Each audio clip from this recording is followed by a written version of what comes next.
up, and we like a big challenge, and by gosh, we certainly got one. Today, Americans go back to space. The thing I'm most looking forward to is being able to share this experience with my son. Not aboard a Russian rocket in a foreign land, but aboard an American spacecraft from American soil.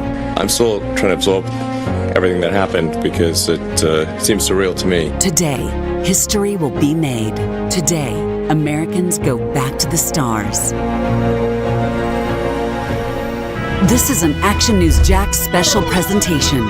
Return to space.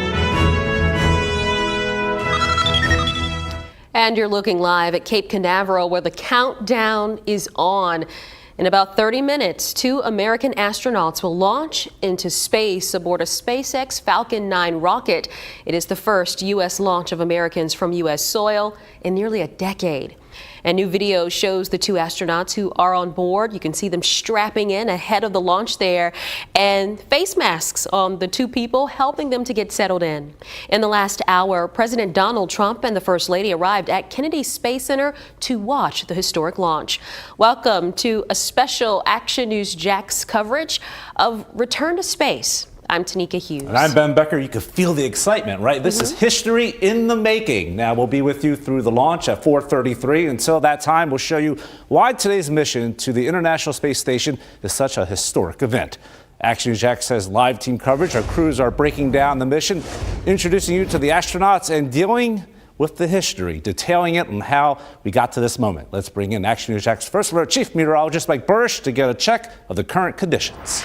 And weather's big story, of course. I'm going to begin locally with storms that are occurring here right now, and then we'll expand that to Cape Canaveral. You can see in the lower right-hand corner of the screen there our live view of Cape Canaveral right now. We've had storms spreading east-northeast across the area this afternoon. We've seen a little bit of a break recently, though. I'll zoom you on into the metro area. There's a band of storms along the Duval-Nassau County line, and there are some storms offshore as well, but most of the metro area is simply partly cloudy now. One batch of storms has already moved through. There's a pretty heavy storm in Clay County. That's headed into Penny Farms at 4:15. Green Cove Springs along the St. Johns River at about 4:33. Other scattered storms, Palatka and Crescent City, then extending eastward, getting ready to move into Palm Coast. And then we head down the coast all the way to Cape Canaveral, which is right there on that little nose that sort of, if you will, sticks out. And there are storms not that far away that have just moved through. You saw the president getting off Air Force One with an umbrella, and the First Lady, and there's still a little lingering sprinkle activity not far away.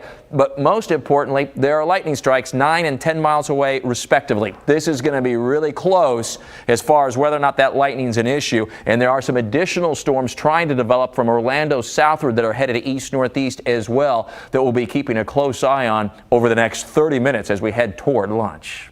All right, Mike, now let's check in with Action News Jax Russell Colburn. He's live in Cocoa Beach along with some launch spectators who drove hours for this moment. And Russell, right now we're hearing that it's still a go.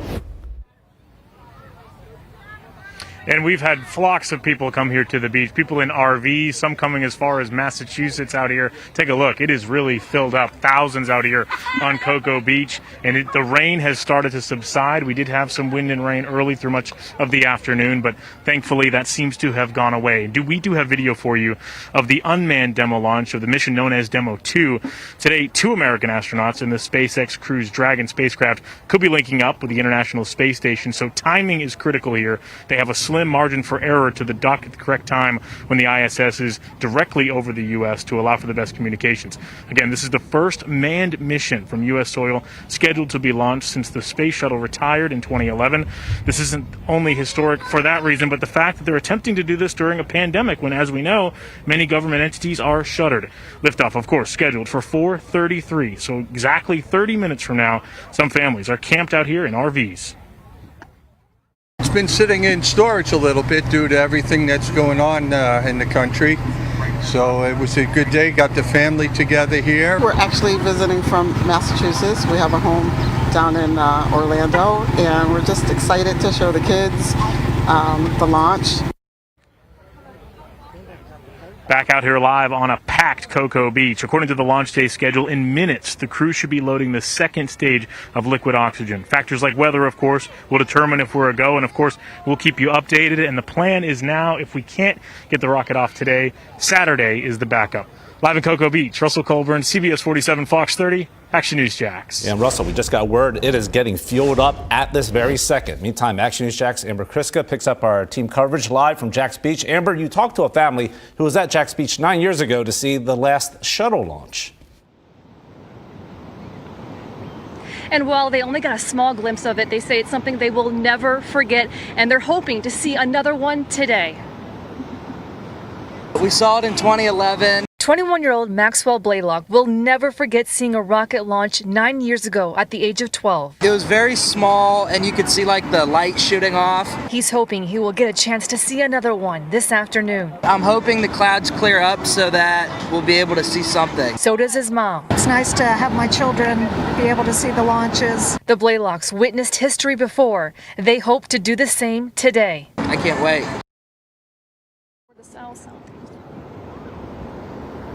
Now, First Alert Chief Meteorologist Mike Burr says to make sure you look toward the south-southeast when viewing the launch. Here at Jack's Beach, we are seeing more and more families specifically arriving to see the launch. We're hoping these clouds move out of the way so we can get a little glimpse of the launch. Reporting live here in Jack's Beach, Amber Kriska, Action News Jax. Now let's dig into today's mission and get a look at the rocket and capsule the astronauts will ride into orbit. It's a history-making mission that could define the next generation of space exploration. We envision a day in the future where we have a dozen space stations in low Earth orbit, all operated by commercial industry for their own purposes. The mission today, called Demo 2, is a launch from the Kennedy Space Center with 2 Americans on board. The 2-man team will ride aboard what's called a Dragon capsule, propelled by a specially designed Falcon 9 rocket. That 2-stage vehicle fires 9 rockets. It can still accomplish the mission even if 2 of those fail. After separating, the first stage of the rocket will attempt to land on a barge off our coast. The second stage carries the Dragon capsule. While it only has 2 people on board now, it's capable of carrying 7, as well as an additional cargo payload. The controls don't feature the typical control stick, but a touch screen. And of course, you know, growing up as a pilot, my whole career, having a certain way to control a vehicle, this is certainly different. The Dragon will take the crew to the International Space Station, which is about a 24-hour journey. We do what we call activation, which is kind of getting the vehicle ready for orbital ops. The astronauts will dock and then remain on board the ISS anywhere from 30 to 119 days. While on board, they will conduct tests of their capsule before getting inside it and returning to Earth for splashdown. Time now 4:07, the launch 4:33. Take a look at this new video of the 2 men aboard the capsule saying goodbyes to their families. Loved ones waved and gave air hugs from outside their vehicle right before they rode up to the launch pad. The 2 men inside the Dragon capsule know the dangers of spaceflight. Both served multiple missions aboard space shuttles. Action News Jack's Don Lopez gives us an introduction. For the first time since 2011, we are on the brink of launching American astronauts on American rockets from American soil. Last August, NASA unveiled the crew members who would be at the helm during the next manned missions to space. That included Bob Behnken and Doug Hurley. Both men are space shuttle veterans. Astronaut Douglas Hurley was on board the space shuttle Atlantis during its final mission.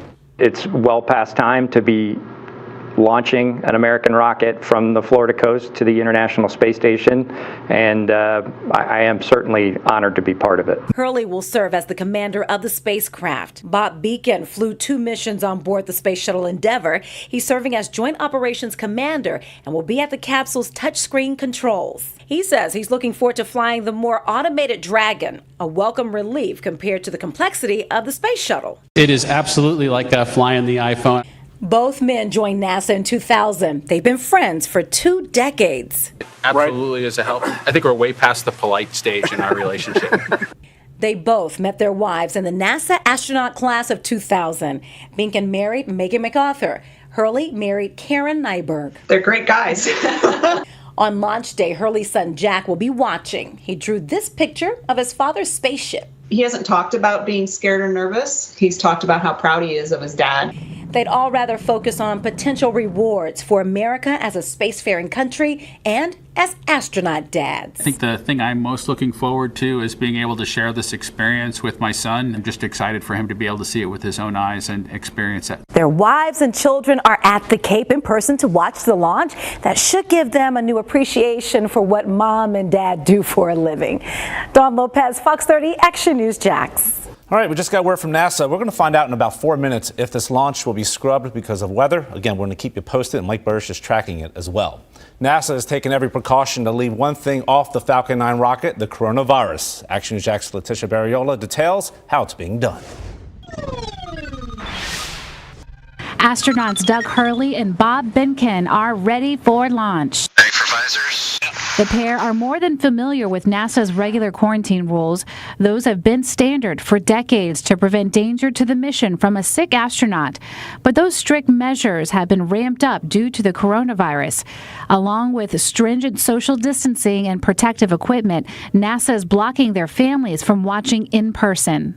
Obviously, it's the right thing to do in the current environment. NASA's administrator says this launch will be different. Instead of descending on the Kennedy Space Center, this time what we're asking people to do is tune in, watch it on TV, watch it on the internet, stay at home. This is a moment in time when all of America can come together in the midst of a pandemic and celebrate something positive.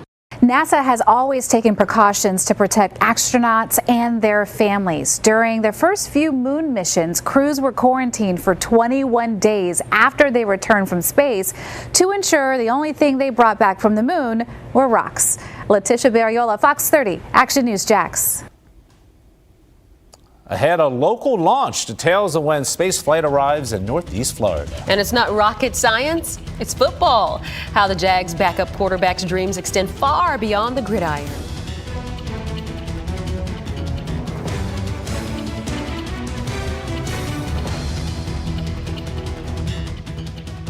Greatest moments in NASA history?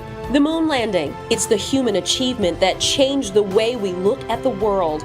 On July 20th, 1969, Neil Armstrong walked on the surface of the moon. The flight, landing, and return of the Apollo 11 crew was witnessed by millions and ignited a spirit of exploration that persists to this day.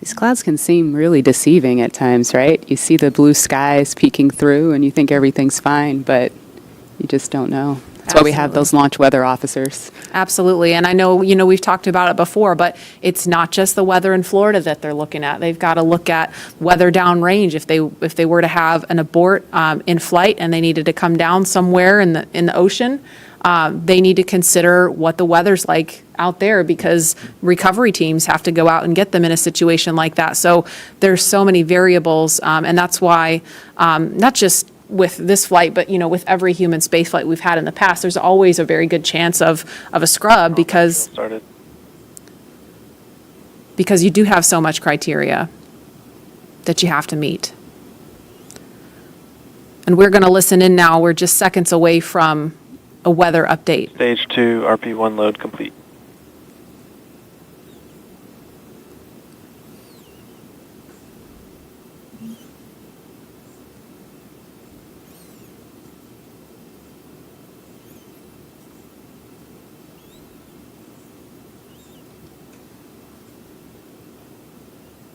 That is liquid oxygen you see venting off the rocket. That's completely normal and expected. We're standing by for a weather update. Unless you can give us another 10 minutes, I don't think we're going to get there with any of the rules today. I'm going to give you 10 minutes. I mean, another 10 minutes past T0. Oh, 1645 local. I think we'll probably be clear on all the rules, but not quite going to make it for this. Okay. We're going to check back in with you in about 2 minutes, and then I'll call it up at about T-minus 17 minutes. Okay. Yeah, there's some of them are starting to count down, but we still have one above 2,000. So if that gets below,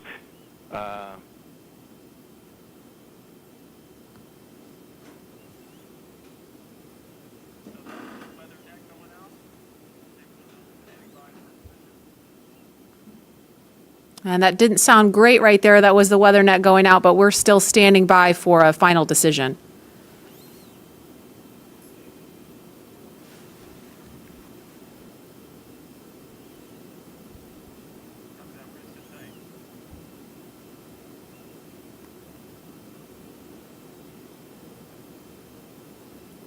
Problem is, all right? Remember what the criteria is to scrub the launch. Lightning at 11.5 miles or closer, 30 minutes out. That's at 4:03, and so now at 4:15, we're seeing that lightning as close as 20 miles away, and then this is the problem on strike 11 miles away, and then a lot of lightning farther to the east, which is part of their escape route if they had to abort the mission. Now, further to the west, there are new storms, but the lightning from these is still 50 to 60 miles away, but that is advancing toward Cape Canaveral. But I think these storms, these lightning strikes, while not frequent, that are 11 to 15 miles away, are potentially problematic, as we'll hear, of course, directly from SpaceX and NASA here in just a few minutes. Guys? Yeah, we were expecting to find out for sure within the next 2 minutes if it's scrubbed. Right, and it's important to wonder, okay, why now? Why are they trying to do the launch now? Is because they want to get that launch up, because this is where SpaceX could rendezvous the easiest with the International Space Station. If it doesn't happen today, then they're going to have to wait until Saturday afternoon to do it. Again, we should find out in the next 2 minutes or so. Yeah, and right now, I believe our producer wants to head out to our team coverage now with Jeff Levcoolidge. He's with our sister station in Orlando, live near the Cape as well. And Jeff, you also talked to some folks who drove from other states to see this, so I'm sure they're pretty nervous right now.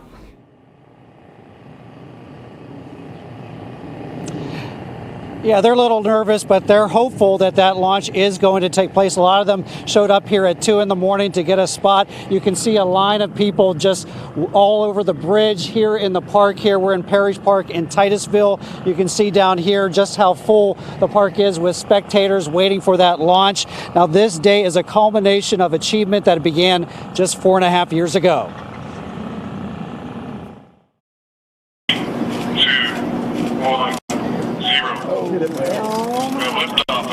It was December 21st, 2015. The Falcon 9 rocket hurled into space. 5 minutes later, the first stage booster appeared out of the darkness as it fell back down to Earth. It then let out a sonic boom reminiscent of the space shuttle days. Then the moment everyone was waiting for happened, a spectacular history-making landing. See this land here tonight. The Dragon team informed Bob and Doug. They said we gave it a good try, but they understand. All right, you're listening in live now with NASA talking about the scrub or the launch being scrubbed. Yeah, you just heard Chief Meteorologist Mike Burridge talking about the lightning in the area. You heard him say they gave it a good try. Obviously, we're missing out on the opportunity for history today, but they're going to attempt it again on Saturday. But Mike Burridge was also saying that weather could be tricky then, too. Let's listen in again live. We practice this every launch, so now we move into safely taking the propellants, the pressurization gases back off the first and second stages.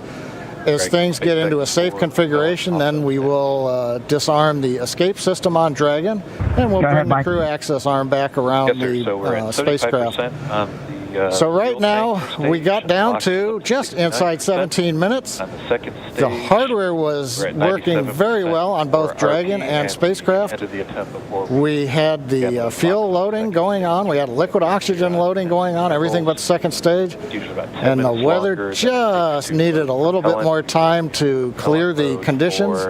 We didn't have that time because we had an instantaneous window. And so with that, SpaceX launch director had to call upon the input from weather, Dragon, copies had to all, call about 30 a minutes. scrub Thank for you, the bye. day per the safety rules that we have for this flight. So right now the team is undergoing the post-scrub operations on both Dragon as well as Falcon 9, working with the range. No issues being reported right now as we start to go through that sequence. Everything looks good. And Dan, we had a good webcast going here until the very end. So, we'll look at it as now we've had another great dry rehearsal Last Saturday we did a dry one, I should say, and today we've done a wet dress rehearsal. But sorry, we just couldn't get there, Dan. Yeah, thanks, John and obviously we can't control the weather. We came right down to the wire there, hoping we could just squeeze in between those cloud systems to get a All right, so there you have it. A lot of disappointment at Cape Canaveral, but better safe than sorry. Now it moves ahead to Saturday afternoon. Yeah, and I think some good news here, and we're going to toss it out to Russell Colburn in just a second, but I think some of the good news is it sounds like all of the equipment and the systems were working. They also did a test last Saturday, and that went well. So today was a bit of a dress rehearsal. So I'm sure they're encouraged that this wasn't an equipment issue. This was solely a weather issue. So let's get out to Russell Colburn, who's there at the Cape right now. And Russell, what's the reaction where you are?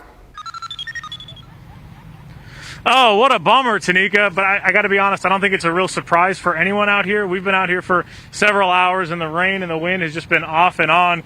If you look, you can see people, unfortunately, heading under the Cocoa Beach Pier and heading to their cars. We had hundreds, if not thousands, of families out here excited for this. They've come from all over. Somebody had an RV down here. Another family came all the way to their rental property in Orlando. They're from Massachusetts. So big time bummer out here.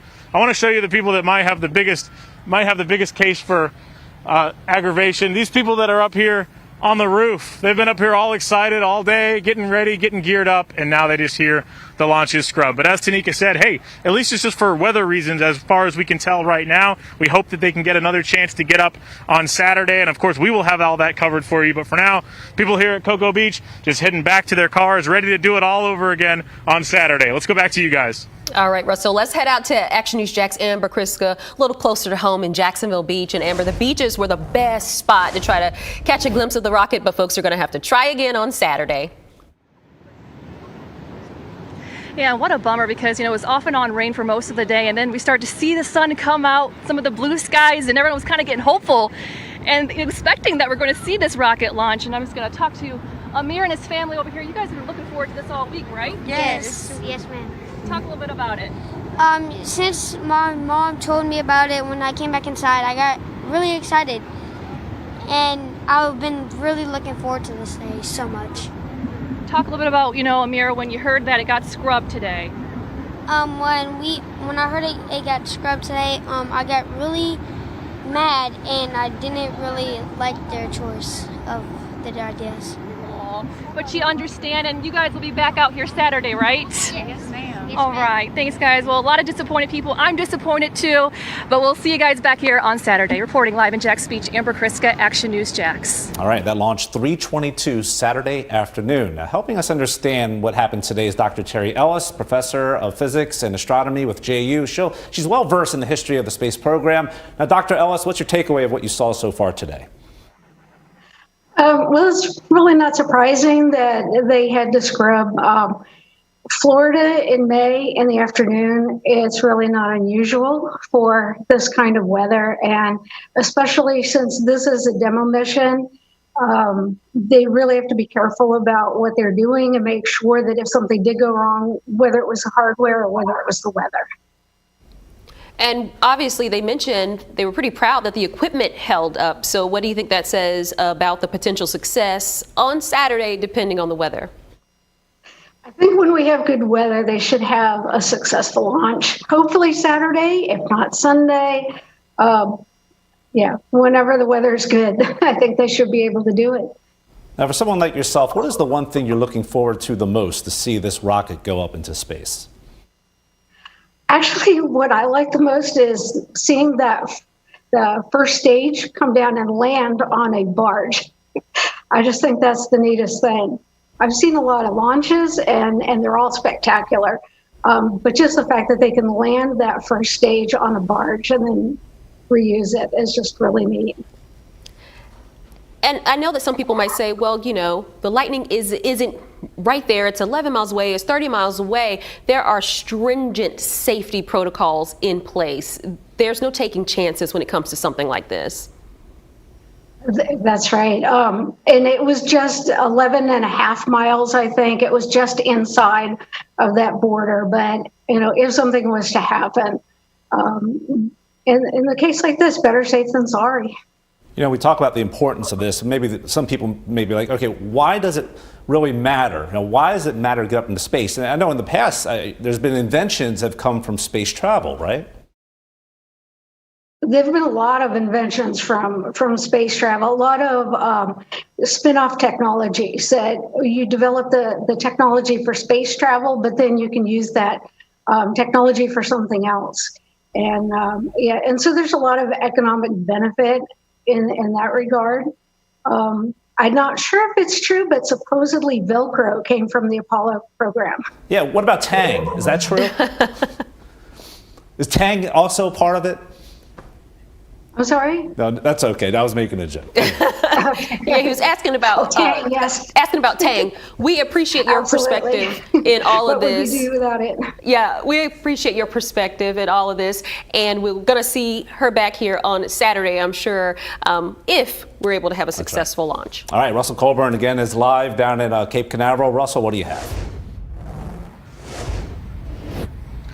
Yeah, we're at Cocoa Beach, Ben, and we can see people continuing to head to their cars. This is a big-time bummer, I think I can say. Some of these families have been out here for hours, early in the morning, certainly well before we got out here early this afternoon. But the weather really just hadn't cooperated all day, at least out here. We had some pockets of some sun, but a lot of wind and a lot of rain, and I think people could kind of see it happening out here. But it definitely is a bummer. But I did just talk to a family who said that they're going to be back out here on Saturday, and I'm sure that's a sentiment shared by a lot of people. Let's go back to you guys.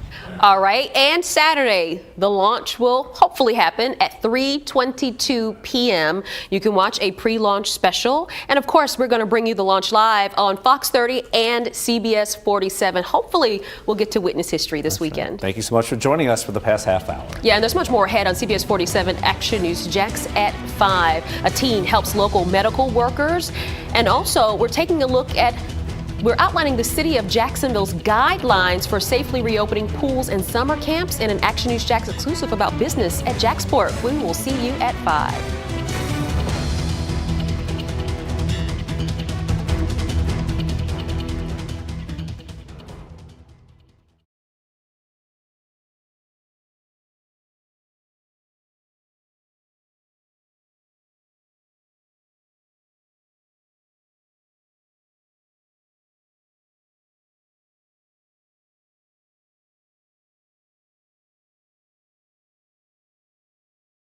Doing this, so when Saturday comes, or when the day that we can actually launch the vehicle, Bob and Doug and the NASA and SpaceX team are fully prepared with just an extra rehearsal on the belt now.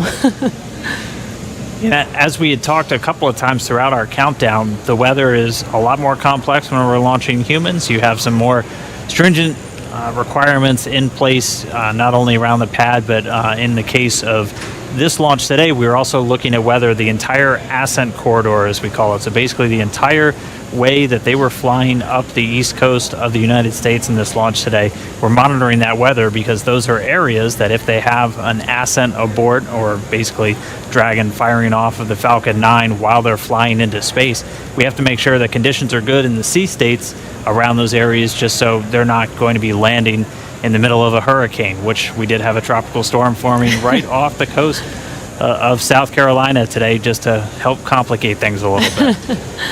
And people might be asking, if we knew the weather was going to be a little iffy today, why continue to count down? Well, that is the reason why we do all these checks all the way to countdown. In Florida, the weather is, pretty sporadic. Sometimes a thunderstorm or hurricane will pass through. Within 20 minutes, it's gone, and we could have clear skies for a safe launch. So we continued as scheduled.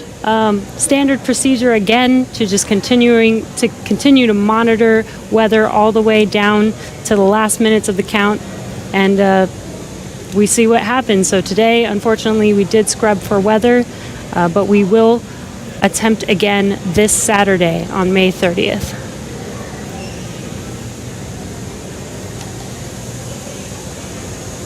And Dan, Jesse, a couple of things to add on there. Right now we are 11 minutes after the scrub was called. Liquid oxygen and fuel are coming off of the first stage. Hard to tell from the view. It's still a little misty around the tank because there's locks on board. but we're between half and a third of each of the fuel and LOX tanks filled on the first stage. So propellant coming out right per plan. The second stage fuel tank is offloading. That's going slower, but it's also a smaller tank. It doesn't take very long to either load it or to offload it. The other thing that we're working on is the high pressure helium spheres as well as the nitrogen spheres for the landing leg system. The pressure will be brought down on those, eventually getting it down low enough to where people can re-enter the pad area. So right now the team is preparing, once they get a permission, the SpaceX ingress-egress technician team will come back inside the caution area around the pad, make their way up when conditions are right, open up the hatch and assist the astronauts out of the Dragon. I'd like to point out that for those who are wondering whether or not, having gone through this, putting propellant, pressurization gases on, getting fairly close to launch, whether that has done anything to wear out the Falcon 9 or the Dragon, the answer is no. If you can recall, the Falcon 9 is designed for at least 10 flights, and about time we get up to a 10th flight, we'll be doing testing to find that we probably got enough margin to continue keep flying. So this is the very first flight of a new first stage and a new second stage. So we haven't even gotten through the first flight, and in all of our margin calculations, we also take into account the fact that we may scrub a launch. So even today's operation, where we have pressurized and we have stressed the vehicle a little bit, that's taken into account in our design and our qualification testing. The other good thing is that the most stressing part of the flight for the Falcon 9 on the first stage is the re-entry. So we didn't even get through that. So we're sitting here on the pad. It's a fairly straightforward situation and not stressing on the Falcon 9. And on the Dragon spacecraft, with the human rating factors to carry crew, there is enough factors of safety, margins of safety, redundancy, that just having two people on board and closing the hatch and even pressurizing the propellant system does not eat into the margins of the vehicle. Offloads continue nominally, 30% on stage 1 So launch, right now everything's continuing to offload. The automatic sequences that we use routinely, both at the launch sites, Kennedy Space Center, Cape Canaveral, even Vandenberg Air Force Base, as well as in our Texas test site for first and second stage. Those sequences are running. Propellant is coming off of the vehicle per plan. And we see Bob and Doug up in the Dragon spacecraft, just waiting when we can get up there, open the hatch, and help them egress and come on back down the tower. And the other thought I had, Dan and Jesse, is right now we are coming up on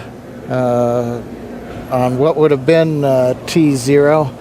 And I'm wondering 10 minutes from now whether the weather officer would turn around and say, yes, it turned good. You just didn't have a long enough window. We only had 1 second and we needed 10 minutes. So we'll have to ask offline and say, hey, did the weather conditions improve? And one thing I'll tag on to that Dan was mentioning and Jesse was talking about, the launch opportunities. The launch window does move earlier on Saturday a little bit. So it just happened to be Orbital Dynamics said today, if you want to go to the International Space Station and you want to launch northeast, which is the approved trajectory, you have to go right at 4:35 p.m. Eastern Daylight Saving Time. You pick another day, the T0 moves. It's just luck of the draw. We might have been doing this at 8 in the morning when we were getting lightning, or we could have been doing it a few hours from now when conditions may have been acceptable.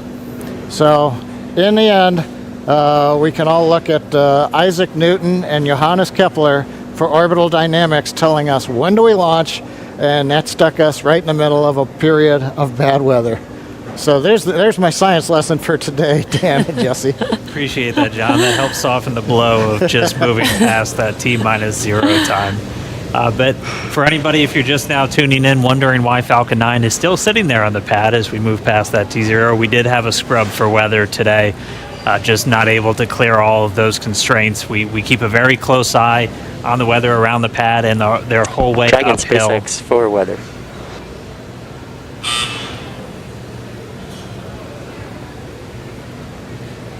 Right now, Bob and Doug are still inside of Dragon. Go ahead for weather.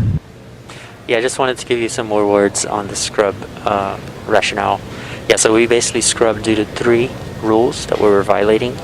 All 3 would have been expected to clear 10 minutes after our T0 time.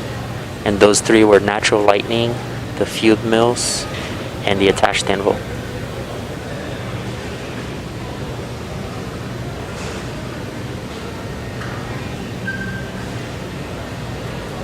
Yeah, we copy, Jay. We appreciate that update. We could see some raindrops on the windows and just figured that whatever it was too close to the launch pad at the time we needed it not to be. So we appreciate that and understand that everybody's probably a little bit bummed out. It's just part of the deal. Everybody was ready today, and we appreciate that. And the ship was great. And we'll do it again, I think, on Saturday. Copy all. And yeah, we concur. And appreciate your resilience sitting there in the vehicle for us. We got the easy job. Nothing better than being prime crew on a new spaceship.